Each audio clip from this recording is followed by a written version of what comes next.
Ang Casa Mila, na kilala rin bilang La Pedrera, ay isa sa mga pinakakilalang at kontrobersyal na gusali na dinisenyo ng tanyag na Espanyol na arkitektong si Antoni Gaud. Matatagpuan ito sa puso ng Barcelona at itinayo mula 1906 hanggang 1912 na kumakatawan bilang obra maestra ng modernistang arkitektura. Ang gusali ay iniutos ng mayamang industrialistang si Pere Mila at ng kanyang asawa, si Roser Segimon, na kabilang sa mataas na lipunan ng Barcelona. Nais ng mag-asawa ng isang marangyang tirahan, ngunit nakita rin nila ang oportunidad na gumawa ng isang pahayag sa mabilis na nagbabagong lungsod. Kilala si Pere Mila sa kanyang ambisyon at kagustuhang lumayo sa tradisyonal na disenyo, kaya't kinuha niya si Gaudi, na noon ay nakikilala na dahil sa kanyang gawaing Sagrada Familia. Isa sa mga pinakamakabagong katangian ng Casa Mila ay ang estruktural nitong disenyo. Hindi tulad ng mga tradisyonal na gusali, ang Casa Mila ay itinayo ng walang mga pader na may pasanang bigat. Sa halip, umasa ito sa isang masalimuot na sistema ng bakal at bato na nagbigay daan sa bukas at nababagong mga palapag. Ang loob ng gusali ay dinisenyo rin upang makapagbigay ng mas maraming liwanag at bentilasyon, gamit ang isang gitnang patio upang mapabuti ang daloy ng hangin sa mga apartment.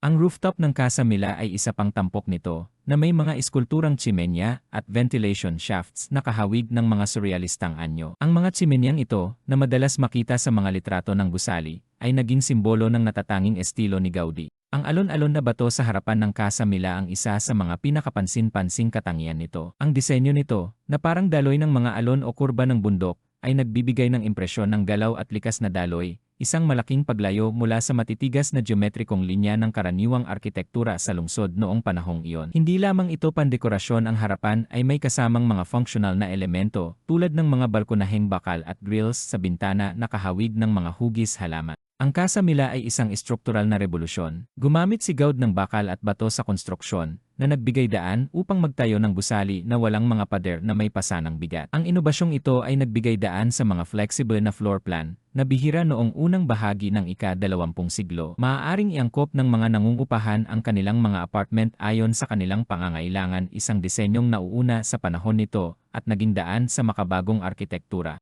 Bagaman hindi kasing relihiyoso ng Sagrada Familia ni Gaudi, ang Casa Mila ay naglalaman ng mga banayad na espiritual na elemento. Ang umaagos na mga organikong hugis nito ay nagpapahiwatig ng pagkakaisa at banal na paglikha. Ang mga tsimenya sa rooftop, na madalas na iniinterpretang parang mga tagapagbantay, ay nagdaragdag ng mistikal na aspeto sa estruktura. Naniniwala si Gaud na ang arkitektura ay dapat sumasalamin sa mga banal na pattern na matatagpuan sa kalikasan, at ito ay makikita sa Casa Mila. Idinisenyo ang Casa Mila upang gumana bilang isang buhay na organismo. Ang pagsasama nito ng natural na sistema ng bentilasyon, ergonomic na layout, at pag-optimize ng liwanag ay nagpapakita ng pag-unawa ni Gaudi sa ugnayan ng arkitektura at kagalingan ng tao. Ang mga panloob na pasyo, halimbawa, ay nagbibigay daan sa sikat ng araw na makapasok kahit sa mga mas mababang palapag na binabawasan ang pangangailangan para sa artipisyal na ilaw. Matapos ang kamatayan ni Pere Mila noong 1926, ang Casa Mila ay napunta sa iba't ibang mga may-ari, at ang orihinal na layunin nito bilang tirahan ay nagbago. Sa panahon ng digmaang sibil sa Espanya, ilang bahagi ng gusali ay ginamit sa iba't ibang layunin, kabilang ang opisina at maging isang pabrika. Ang kahalagahan ng gusali ay hindi lubos na kinilala hanggang sa huling bahagi ng ika-20 siglo, nang ito'y maunawaan bilang isang hiyas ng arkitektura.